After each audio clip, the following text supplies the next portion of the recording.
She said I should just trust her. She didn't raise her voice.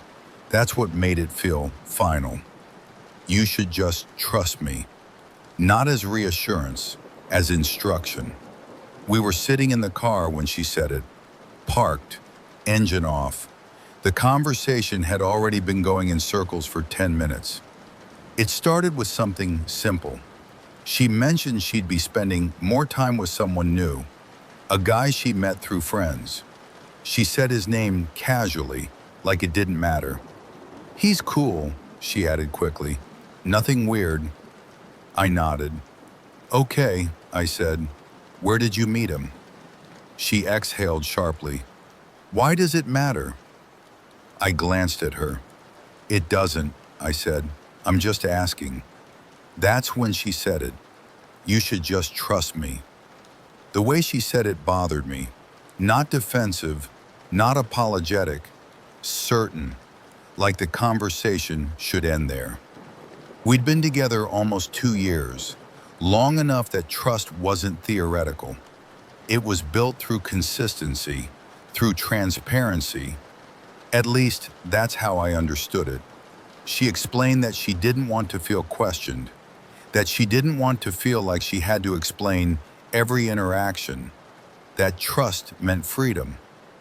I listened, didn't interrupt. When she finished, I said calmly, I trust you. I just don't like being kept in the dark. She shook her head. That's the same thing, she replied. If you trusted me, you wouldn't need details. That sentence stuck with me because it quietly redefined trust as silence. Over the next few weeks, I noticed the shift. She shared less, mentioned plans after they happened, dropped names without context. If I asked follow-up questions, she'd smile and say, relax, trust me. It became her favorite phrase. Anytime I expressed discomfort, trust me. Anytime I wanted clarity, trust me.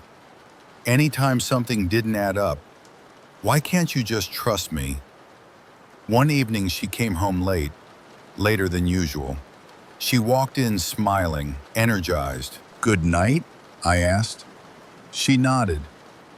Yeah. I waited. Nothing else came. So, who were you with? I asked finally. Her expression changed immediately. There it is, she said. There what? That look, she replied. You always do this. I frowned. Do what? Turn normal things into interrogations, she said.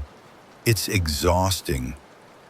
I sat quietly for a moment, then asked, do you really think asking who you were with is an interrogation? She hesitated, just for a second. I just don't want to feel monitored, she said. I need you to trust me. That was the moment something clicked. She wasn't asking for trust. She was asking for access without accountability. A few days later, she mentioned spending the weekend with friends. Out of town, no details, no invite, just a statement. I nodded. Okay. She paused. That's it? That's it.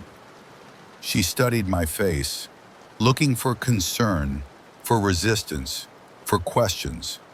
She didn't find them. When she came back, she seemed surprised. You didn't even ask how it was, she said. I looked at her.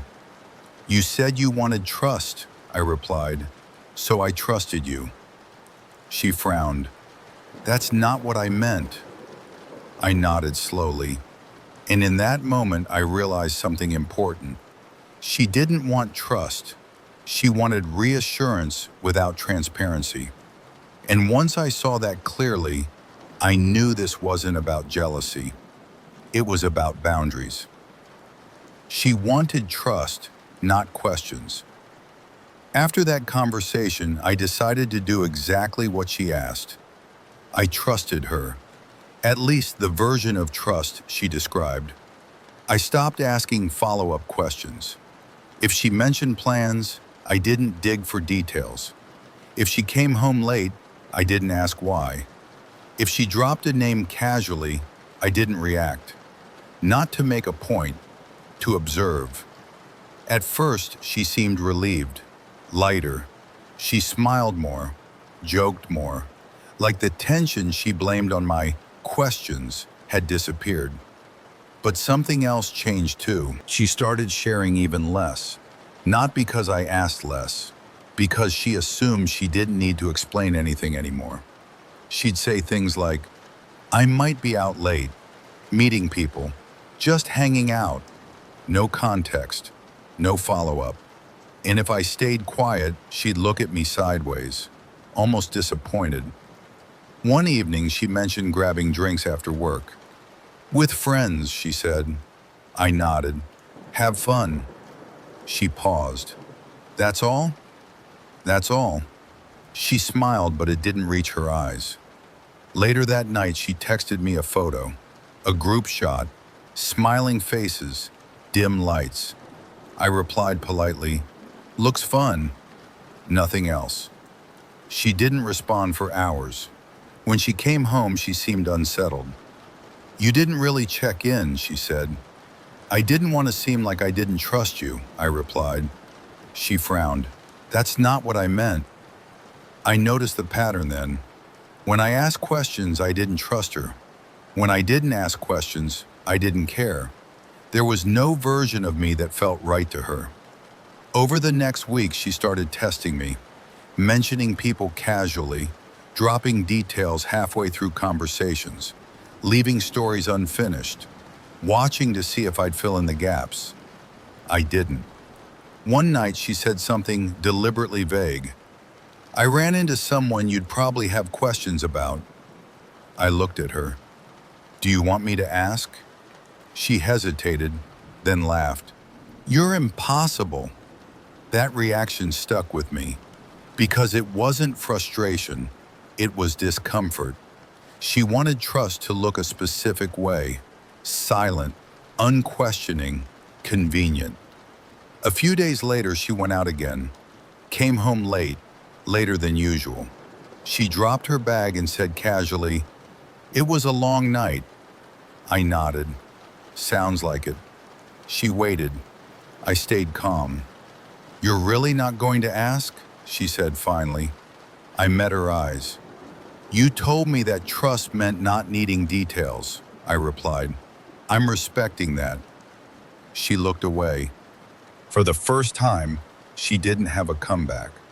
That night, she was restless, checked her phone repeatedly, started conversations she didn't finish. She wanted reassurance, but didn't ask for it. And that's when I realized something important. She didn't want trust. She wanted control over the narrative. Because trust, real trust, can handle questions. But secrecy disguised as trust falls apart the moment no one's chasing clarity anymore.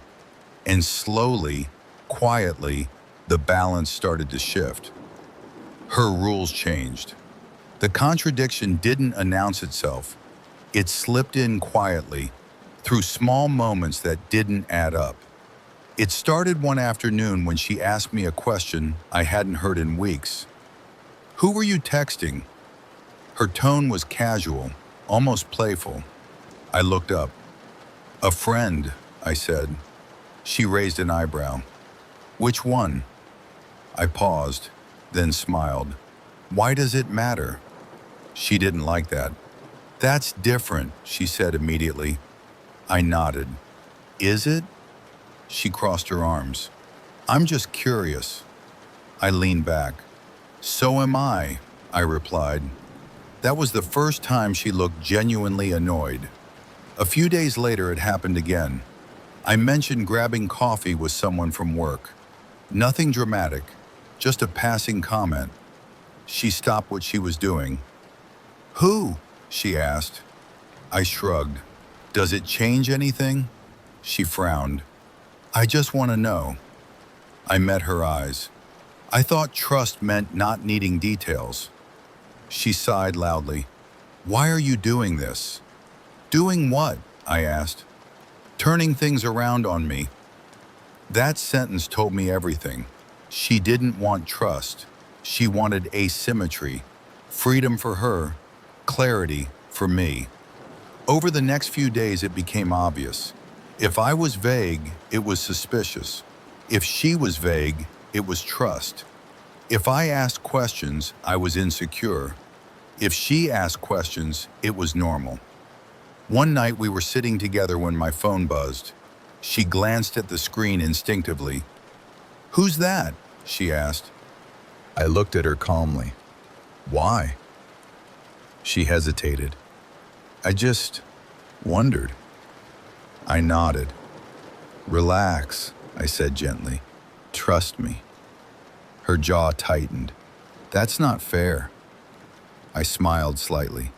"Why not?" She didn't answer. That night she became distant, not angry, unsettled. The next day she brought it up again. "I don't like how secretive you're being," she said. I looked at her. "I'm behaving exactly the way you said trust should look." She shook her head. "That's not what I meant." I nodded slowly.